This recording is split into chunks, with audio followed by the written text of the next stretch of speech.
Good morning. I'm glad that you've joined us for our Holy Week online services this week. Today, Monday, it's the day after Palm Sunday, and we're thinking about what happened on Monday of Jesus' week after he come on Palm Sunday and entered Jerusalem. You know, there's nothing worse than disappointment. To be offered a golden opportunity only to have your hopes dashed. It's frustrating when that happens to your career. It's depressing when it happens to your relationships. It's devastating when it happens to your faith. Consider this scene in Mark's Gospel and his account of this Monday of Holy Week. The setting is that Jesus has arrived in Jerusalem in spite of the threats of the Jewish leaders, knowing that he would fulfill his purpose by the end of the week. Mark 11 tells us what happened on Monday. It says, starting in verse 15, on reaching Jerusalem, Jesus entered the temple courts and began driving out those who were buying and selling there. He overturned the tables of the money changers and the benches of those selling doves, and would not allow anyone to carry merchandise through the temple courts. And as he taught them, he said, "Is it not written, 'My house will be called a house of prayer for all nations'? But you've made it a den of robbers." The chief priests and the teachers of the law heard this and began looking for a way to kill him, for they feared him, because the whole crowd was amazed at his teaching. I think Mark's gospel contains kind of an important note about this event. It says in chapter 11, verse 11, Jesus entered Jerusalem, this was Sunday night, and went to the temple. He looked around at everything, but since it was already late, he went out to Bethany with the 12. Jesus didn't act with impulsive anger when he cleared the temple. He had the chance to think over what he was going to do all night.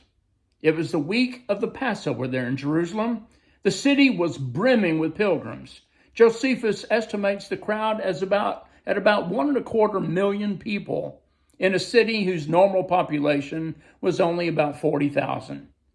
Even the outlying cities like Bethany were overwhelmed with pilgrims who had come from all over the world. These pilgrims had two obligations. First, animal sacrifice, usually a dove. And this sacrifice, had to pass inspection of the priest because it had to be without blemish. It had to be a temple-approved, priest-approved dove. And conveniently, these doves were for sale right there in the temple that had been approved. How convenient. Of course, they were sold for incredibly expensive prices. The second thing every pilgrim needed to do was pay the temple tax. But their pagan currency, any currency they brought with them into the temple, was unacceptable for paying the tax. They had to change it into temple currency. And again, conveniently, money changers were located right there in the temple. They had their tables set up where you could come take your money and put it down and get paid in temple money with which you used to buy your dove. And the exchange rates were exorbitant. It was a religious racket. Imagine you were one of those pilgrims. You had scrimped and saved to make this once-in-a-lifetime trip to go all the way in the ancient world by whatever means of transportation you could possibly afford. Maybe you walked. And you're making the trip of your lifetime because you want to approach your God and worship. You want to come to his own house and approach him and offer your sacrifice to him there and celebrate your relationship with God and enhance your relationship with God, to actually enter his house and offer your worship. It was an incredible opportunity, and they gave up so much to do that. But when you arrive at the temple, you discover that in order to get to God, you have to get past religion. The money changers, the sacrifice sellers, the priests, they were all in cahoots to strip you of your savings. And in order to get to God, you had to get through the middlemen. Is it any wonder that Jesus was angry about that whole situation?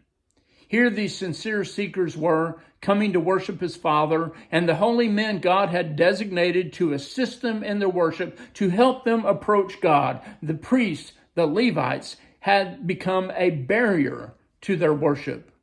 So Jesus, knowing he had only a few more days before his death, decided to make a lasting point. God will not hold guiltless those who profane the privilege of worship. Jesus storms the temple. One scholar, taking into account the size of the temple courtyard, it was massive, and the likely number of tables because of the tens of thousands of pilgrims that were coming through, the likely number of tables, they estimate that it took Jesus at least an hour to clean it all out.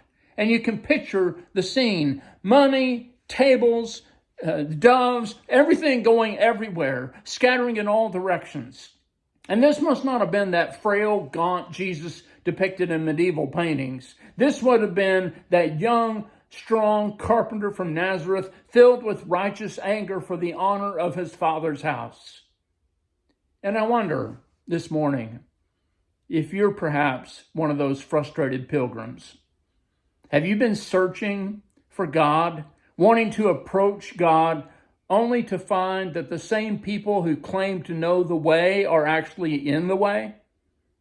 And so our first lesson this morning is don't be taken by those who regard your desire to know God as a money-making opportunity. Whether on the radio or in print or on television, they're there trying to get you to pay them in order for you to approach God. Second lesson, don't be put down by the pretenders. Scammers are in religion for profit. Pretenders are in religion for prestige.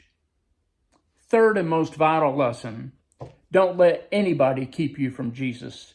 Be relentless as you seek his kingdom and his righteousness. Jesus' motives are pure. His promises are sure. His power to save is unstoppable. And he proved the sincerity of his love for you by offering his life for you in order to give you life. Romans 5:8 says that while we were still sinners, Christ died for us. So you can trust him with your life. God bless you today.